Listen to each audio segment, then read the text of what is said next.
Shalom, Bapak Ibu, Saudara sekalian dalam Tuhan.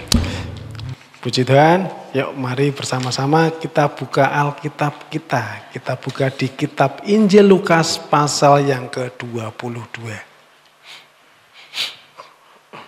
Injil Lukas pasal yang ke-22, kita akan membaca ayat 39 sampai 46. Ini adalah perikop yang luar biasa, yaitu perikop di mana diceritakan oleh Lukas ketika dia melaporkan tentang doa yang Tuhan naikkan sebelum beliau menyerahkan diri untuk disalib. Tentu ini ada perbedaan dengan apa yang dilaporkan oleh Matius maupun Markus tentang dan juga Yohanes tentang apa yang Tuhan doakan. Tapi pada malam hari ini kita soroti dari sudut pandang yang dilihat oleh Lukas di peristiwa ini. Lalu pergilah Yesus keluar kota dan sebagaimana biasa ia menuju Bukit Zaitun. Murid-muridnya juga mengikuti dia. Setelah tiba di tempat itu, ia berkata kepada mereka, "Berdoalah supaya kamu jangan jatuh ke dalam pencobaan." Kemudian ia menjauhkan diri dari mereka kira-kira sepelempar batu jaraknya. Lalu ia berlutut dan berdoa.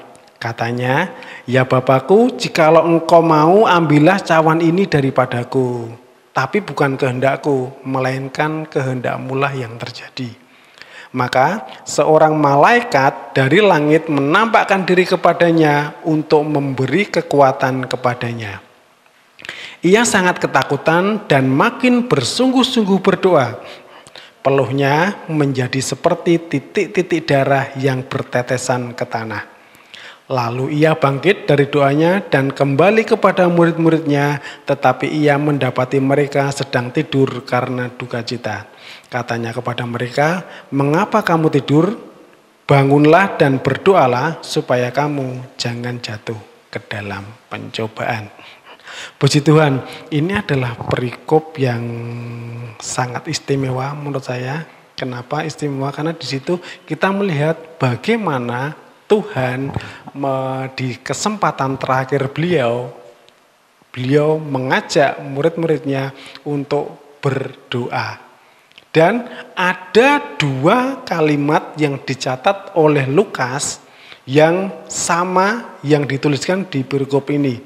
Yaitu di ayat yang ke-40, "Berdoalah supaya kamu jangan jatuh ke dalam pencobaan." Kemudian ayat yang ke-46, "Bangunlah dan berdoalah supaya kamu jangan jatuh ke dalam pencobaan." Ini adalah hal yang istimewa yang menurut saya yang di-highlight oleh Lukas bahwa kita semua itu bisa mengalami hal yang namanya pencobaan. Bahkan Tuhan sendiri pun beliau dicobai. Tetapi hal yang unik bahwa Tuhan mengatakan walaupun kita ini dicobai, kita ini bisa dicobai, dan kita juga melihat dari peristiwa bagaimana Ayub dia juga dicobai, Tuhan mengatakan seperti bahwa berdoalah supaya kamu jangan jatuh ke dalam pencobaan.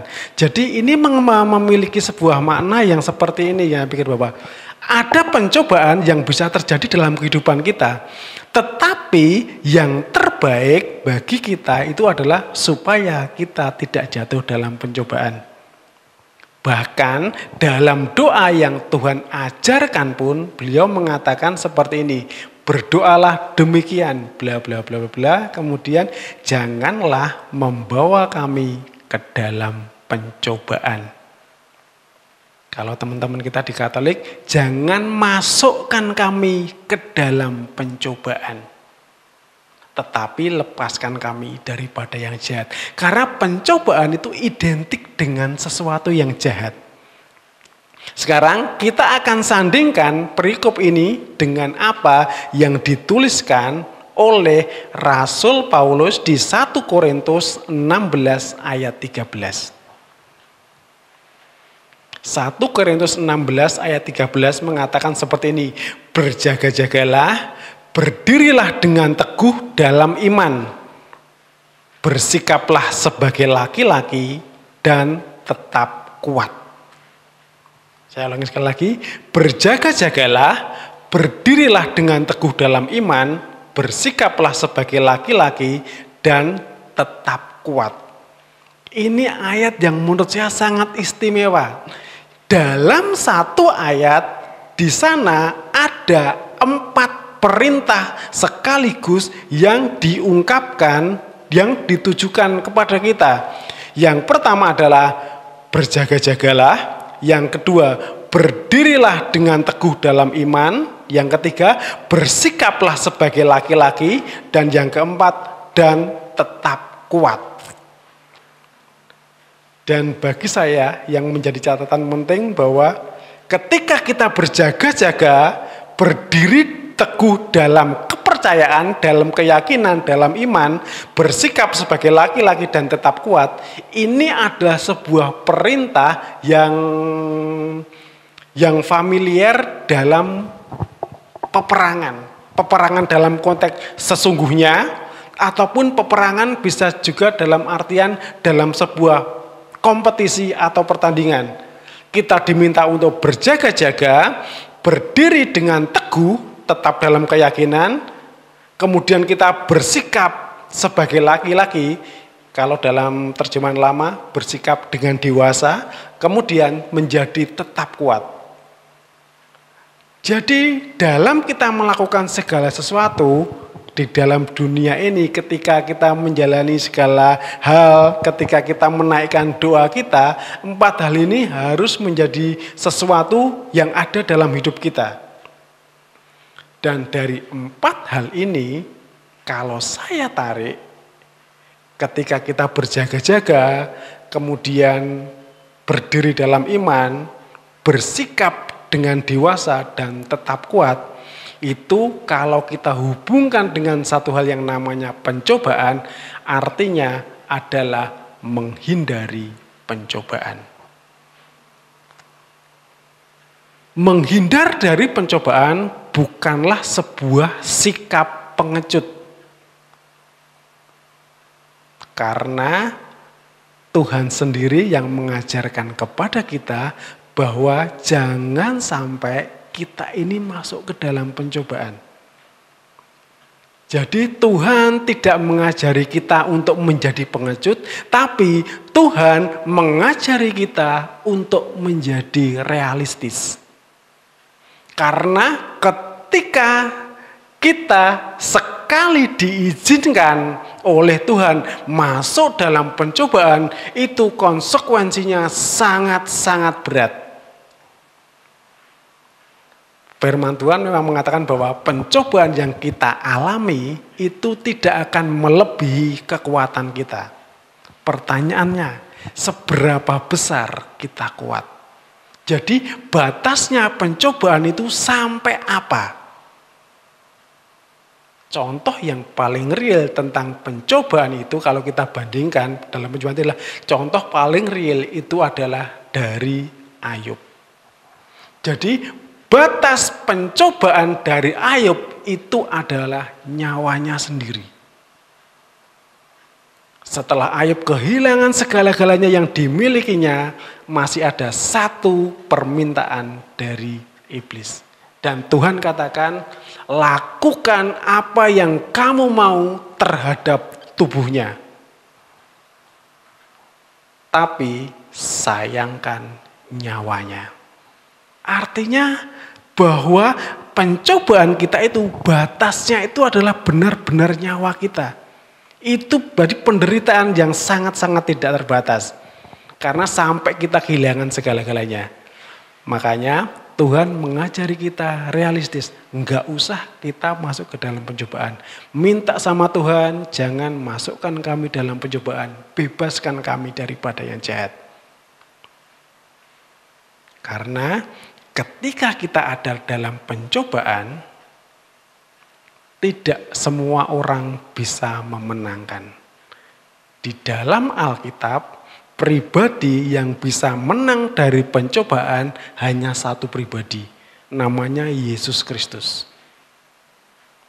Kalau kita lihat teladan yang lain dari orang-orang yang mengalami pencobaan ya. Yang pertama, pencobaan itu selalu yang pertama itu berkaitan dengan yang namanya harta atau materi. Dan kalau kita melihat di Perjanjian Lama ada dua tokoh paling tidak yang saya temukan, mereka yang gagal dalam hal ini. Yang pertama namanya Akan, yang kedua namanya Gehazi. Akan dia sudah dengar pesan firman Tuhan. Ketika Yeriko jatuh, jangan ngambil apapun dari situ. Apalagi barang-barang yang dikhususkan nanti untuk rumah Tuhan. Tetapi faktanya siapa yang tahan? Ketika barang jarahan melimpah dan yang terbaik sudah dikumpulkan jadi satu tempat. Sementara mereka sekian lama melakukan perjalanan dari mana ya? Dari seberang Sungai Yordan, mereka menyeberangi Sungai Yordan dan sebelumnya mereka berkeliling di padang gurun selama sekian puluh tahun. Akhirnya mereka berkesempatan, wow, ini melimpah nih segala sesuatu yang kita perlukan. Selama kita perjalanan, mungkin mereka tidak sempat bercita-cita. Saya bayangkan seperti ini, ketika teman-teman kita bangsa Israel mereka keluar dari Mesir, mereka tidak sempat memikirkan, aku besok bercita-cita pengen jadi prajurit, aku pengen bercita-cita menjadi seorang tabib, aku punya cita. Kenapa? Karena hidup mereka selalu berpindah. Makanya ketika mereka masuk ke Yeriko dan Yeriko bisa dikalahkan, ada satu orang yang namanya Akan. Mereka, wah, kayaknya bisa deh, aku sembunyikan aja sebagian. Dan ternyata itu ketahuan sama Tuhan. Dan pasti Tuhan tahu. Dan akibatnya apa? Nanti kalau teman-teman baca, Akan bersama keluarganya dibawa ke lembah yang namanya lembah Akor atau lembah malapetaka. Dan akan mati di sana. Gehazi juga sama. Mestinya dia tidak boleh menerima apapun dari Naaman. Tetapi ketika dia merasa, ini sayang, mungkin Tuanku sungkan ketika mendapat pemberian dari Naaman. Dan dia berinisiatif, kenapa tidak? Toh ini juga saya pakai, ketika saya pakai ini pun juga bisa kami pakai untuk operasional pelayanan dari Tuanku. Dan ternyata itu juga tidak berkenan di hadapan Tuhan. Akhirnya apa yang dialami Gehazi dan keturunannya dia menderita penyakit kusta. Jadi tidak ada orang yang semua orang bisa jatuh dalam ujian ini. Kalau Akan bisa jatuh, Gehazi bisa jatuh, artinya semua orang termasuk kita juga bisa jatuh dalam hal pencobaan yang namanya harta atau materi. Ketika ada kesempatan, itu bisa membuat kita jatuh. Pilihannya apa? Yuk, lari. Kita lanjut dulu. Yang kedua, selain harta, apa yang biasanya menjadikan kita itu sebuah ujian atau pencobaan dalam hidup kita. Yang kedua adalah kepuasan. Yesus juga diuji, yang pertama masalah ini, harta, yang kedua masalah kepuasan. Kepuasan itu kalau dalam arti yang lebih eksplisit lagi, biasanya berhubungan dengan seks. Kalau seseorang sudah memiliki harta yang cukup, memiliki materi yang berkelimpahan, yang dia rasa dia cukup berkelimpahan. Yang kedua yang akan dicari adalah hal yang namanya kepuasan. Kita bisa melihat dua contoh di Perjanjian Lama. Yang pertama yang bernama Simson.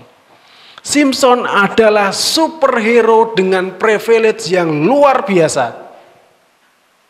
Dia orang yang secara khusus dipilih oleh Tuhan, bahkan di antara semua hakim hanya Simson yang kelahirannya dinubuatkan oleh malaikat. Malaikat datengin sendiri sama orang tuanya Simson, kamu akan punya anak, tapi dia akan jadi nasir Tuhan. Dia punya privilege apa? Dia punya kekuatan yang sangat besar. Bahkan mungkin dia juga nggak pernah sakit ya. Dia punya kekuatan yang sangat besar dan kekuatan yang paling mencolok itu ketika dia demonstrasikan, ketika dia kalau bahasa Jawane mutung itu ya, ngambek, dia lari, dia ambil pintu gerbang kota, dia pikul, kemudian dia pindahkan. Dan saya iseng-iseng tanya sama AI, kira-kira berat pintu gerbang yang dipindahkan Simson itu berapa ya? Dan AI tidak menjelaskan dengan detail, dia cuma tidak ada data yang pasti dari hal itu, baik dari pertemuan arkeologi atau yang lain. Tetapi kalau berdasarkan perbandingan dengan pintu gerbang kota di zaman itu, yang ditemukan itu beratnya sekitar 4-5 ton. Kemudian jarak mindahkan itu dari tempat itu ke Gaza itu jaraknya sekitar 50 km. Jadi istimewa itu, mengangkat beban 5 ton satu tempat ke tempat lain 50 km, sini sampai Boyolali itu. Istimewa itu. Tapi Simson bisa melakukan itu. Jadi dia punya privilege yang luar biasa. Kalau dia punya seperti itu, tentu masalah materi tidak ada masalah buat dia. Tapi satu hal, ketika dia memiliki semuanya itu, dia butuh yang namanya kepuasan. Dan ketika dia perlu kepuasan itu, yang dia butuh apa? Akhirnya apa? Dia larinya kemana? Dia lari ke satu hal yang namanya seks. Nanti teman-teman bisa cek di Hakim-Hakim pasal 14 ayat 3. Dia ketemu dengan seorang cewek, kemudian dia langsung, tapi masih bagus ya, dalam artian apa? Ketika dia ketemu, dia balik lapor sama papa-mamanya, aku mau nikah dengan dia. Akhirnya papanya nikahin dia, tapi sayangnya apa? Setelah dinikahin, kemudian ada peristiwa teka-teki itu, kemudian dicampakkan begitu saja. Jadi dari Simson kita bisa melihat bahwa keinginan untuk memuaskan diri itu bisa membuat seseorang jatuh. Daud juga menjadi contoh yang bisa kita jadikan bahwa orang-orang bisa jatuh ketika yang mereka cari adalah kepuasan. Sebagai seorang raja dia memiliki segala-galanya. Tetapi dia jatuh hal ketika dia melihat Batseba. Dan melihatnya ketika Batseba mandi, itu kan kurang kerjaan banget ya. Kok bisa gitu ya. Tapi Alkitab menceritakan itu dengan jujur.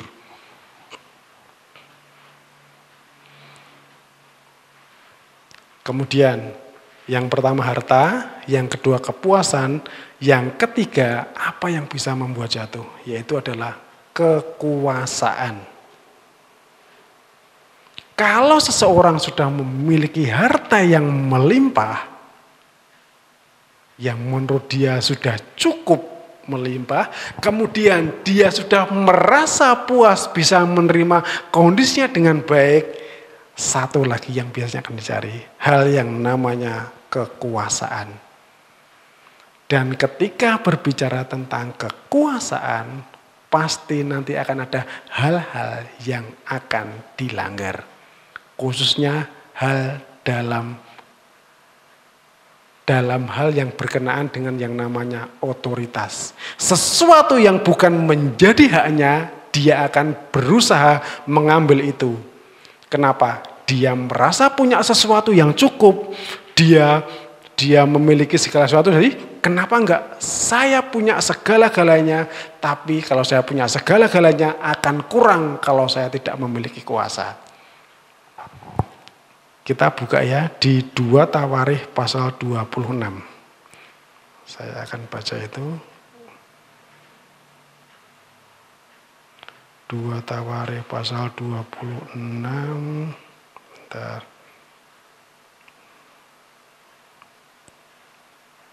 Ayat 16.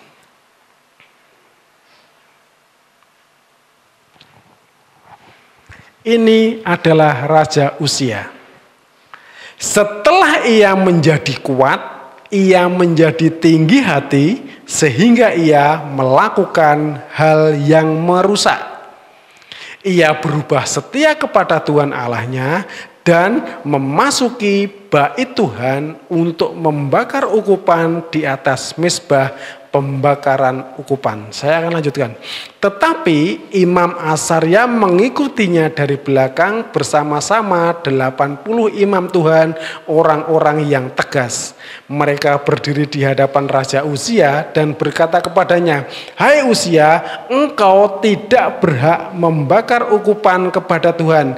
Hanyalah imam-imam keturunan Harun yang telah dikuduskan yang berhak membakar ukupan. Keluarlah dari tempat kudus ini, karena engkau telah berubah setia. Engkau tidak akan memperoleh kehormatan dari Tuhan Allah karena hal ini." Jadi Raja Uzia sebagai seorang raja, dia tentu memiliki kuasa. Dia memiliki segala sesuatu yang bisa mencukupi keperluannya.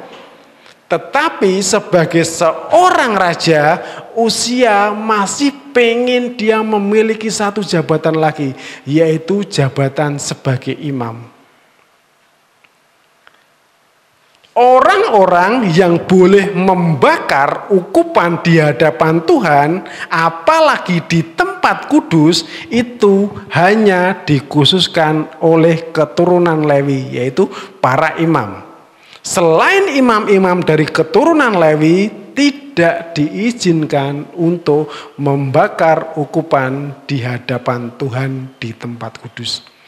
Tetapi Uzia dengan kuasanya dikatakan bahwa dia mulai berubah setia.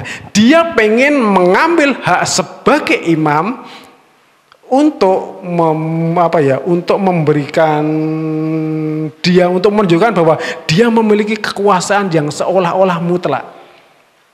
Dia sebagai kepala negara, sebagai seorang raja, dia sudah memiliki kuasa yang tertinggi, tetapi satu hal yang tidak bisa dia lakukan, dia pun ingin mengambil itu, yaitu untuk menjalankan tugas sebagai imam. Dan itu pun tidak berkenan di hadapan Tuhan. Akibatnya apa?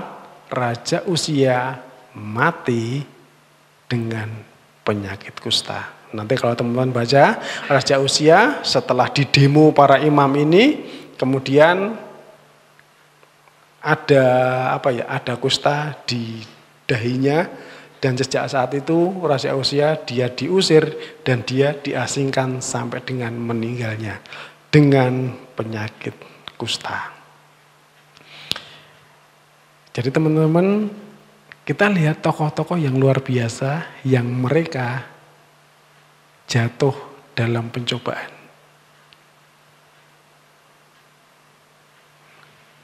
Akan Gehazi, dia seorang asisten hamba Tuhan yang luar biasa, dia jatuh dalam pencobaan dalam hal harta. Simson, orang dengan privilege karunia yang luar biasa, dan juga Daud seorang raja, dia saat jatuh ketika dia memburu kepuasannya.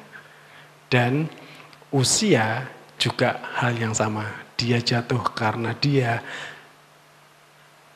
berusaha memiliki kuasa yang bukan menjadi haknya. Untuk Yerobeam, nanti teman-teman bisa cek lagi ya, seri Hamba dan Berkat bagian yang kedua. Itu pernah saya sampaikan. Oke, kemudian yang selanjutnya.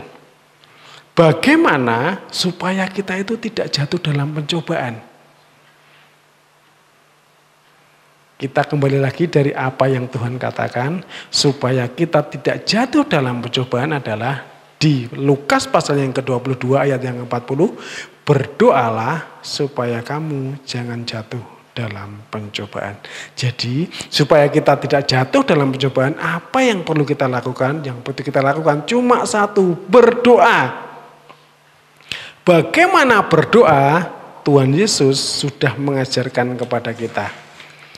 Doa itu bisa kita lakukan secara pribadi. Kemudian ia menjauhkan diri dari mereka kira-kira sepelemparan batu jaraknya. Lalu ia berlutut dan berdoa. Jadi ketika kita berusaha supaya kita tidak jatuh dalam pencobaan, kita mesti berdoa. Bagaimana caranya? Kita bisa mengambil waktu pribadi untuk membangun hubungan dengan Tuhan. Supaya apa? Supaya lebih intim sehingga kita bisa mengungkapkan dengan jujur apa yang kita rasakan dan apa yang kita inginkan. Sehingga hubungan yang kita bangun dengan Tuhan itu bisa terjalin dengan baik.